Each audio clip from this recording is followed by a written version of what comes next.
Welcome to Football Tactic Zone, your go-to source for the latest football news. Let's dive into the action from the recent World Cup 2026 qualifiers and more, tailored for our USA and UK audience. Check it out. Lionel Messi was the star of the show as Argentina secured a commanding 3-0 victory over Venezuela in the 2026 World Cup qualifiers. Messi opened the scoring in the 39th minute, followed by Lautaro Martinez in the 76th minute, and Messi sealed the win with his second goal in the 80th minute. This result solidifies Argentina's position at the top of the CONMEBOL standings, already securing their ticket to the 2026 World Cup. Brazil delivered a dominant performance, thrashing Chile 3-0 at the Maracanã Stadium. Under Carlo Ancelotti's guidance, the Seleção showcased their attacking prowess with goals from Eder Militao in the 38th minute, Lucas Paqueta in the 72nd minute, and Bruno Guimarães in the 76th minute. This victory cements Brazil's second place in the CONMEBOL qualification table.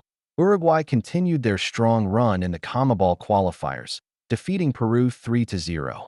La Celeste dominated the match with goals from Rodrigo Aguirre in the 14th minute, Araujo in the 58th minute, and Federico Vinas in the 80th minute.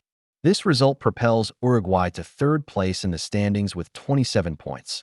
Colombia put on a stellar display, crushing Bolivia 3-0 at the Estadio Metropolitano Roberto Melendez. Los Cafeteros' convincing win secured their qualification for the 2026 World Cup. In other action, Paraguay and Ecuador played out a 0-0 draw. Erling Haaland continues to shine for Norway, adding another goal in their match against Finland. The striker has now scored an incredible 43 goals in 42 appearances for his national team, with 16 of those coming in his last 13 games. Haaland's numbers are simply phenomenal. Speculation has linked José Mourinho with a surprising move to Rangers, but not everyone is convinced. Former Chelsea defender William Gallas dismissed the idea, stating that Rangers might be too small for the former Chelsea and Manchester United boss. Gallas believes Mourinho should return to the Premier League to chase a fourth EPL title. Jamaica national team coach Steve McLaren expressed disappointment after Mason Greenwood declined a call-up for their upcoming World Cup qualifiers. This decision keeps the door open for Greenwood to potentially return to the England squad in the future, leaving Jamaica waiting for his commitment. Monaco striker Folarin Balogun shared his thoughts on new USMNE coach Mauricio Pochettino after being called up for international duty. With Mauricio coming in, the goal is clear. He wants to push the team forward.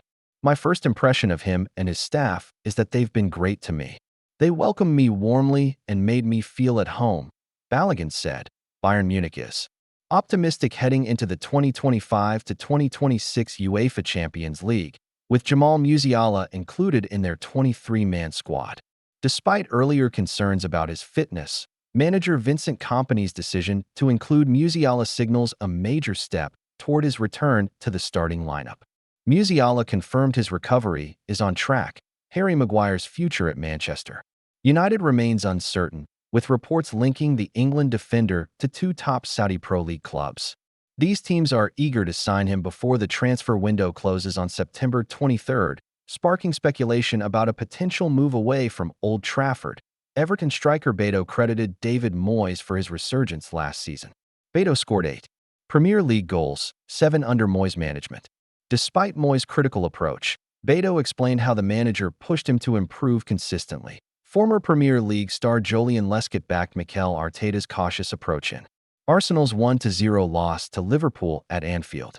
Lescott believes the strategy was appropriate for an away game against a title rival, though he felt Eddie Nketiah deserved a starting spot. Arsenal reportedly considered selling Gabriel Martinelli last summer, but rejected offers that failed to meet their £60 million, approximately $80 million, valuation. Mikel Arteta emphasized Martinelli's importance to the squad despite increased competition. In the summer of 2024, Spanish striker Marc Guiu made a bold move from Barcelona to Chelsea.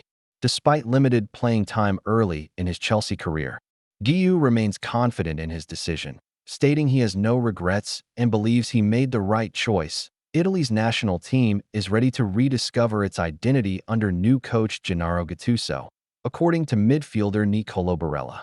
Speaking ahead of their match against Estonia, Barella emphasized that Gattuso's arrival has instilled confidence and belief in the squad. Manuel Akanji, after completing his move from Manchester City to Inter Milan, has set his sights on winning the Champions League with the Nerazzurri. In his first interview as an Inter player, Akanji expressed his determination to achieve success at the highest level. Legendary AC Milan coach Arrigo Sacchi criticized Inter Milan, claiming they lack a clear playing style under both Simone Inzaghi and new manager Christian Chivu. Sacchi suggested Inter is stuck in a limbo, unsure whether they're following Chivu's vision or Inzaghi's legacy. Milan mayor Beppe Sala voiced his frustration with Inter Milan and AC Milan, accusing both clubs of treating the San Siro as a business rather than a passionate football hub. Sala contrasted current ownership with former presidents Massimo Moratti and Silvio Berlusconi, who he believes embodied true football passion. A Sevilla's new signing Alexis Sanchez, who joined on a free transfer from Udinese, is determined to prove his critics wrong. Addressing concerns about his age and fitness, Sanchez promised to bring joy and trophies to Sevilla while donning the number 10 jersey. Kylian Mbappé aims to be a unifying force for France as they face Ukraine and Iceland. In World Cup qualifiers, I've gained more experience and matured as a leader. I understand things better now and want to give space to every teammate. Mbappé said that that's the latest from Football Tactic Zone, your hub for all things football. Stay tuned for more exciting updates and insights. See you next time.